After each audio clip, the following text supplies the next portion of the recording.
You ask Tiger to solve. This deals with linear equations with one unknown. The final result is x equals -6. Let's solve it step by step. Group all constants on the right side of the equation. Subtract 7 from both sides. Simplify the arithmetic.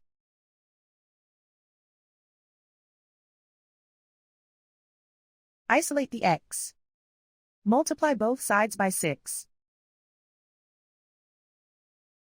Group like terms. Multiply the coefficients. Simplify the fraction. Simplify the arithmetic. And so the final result is x equals -6.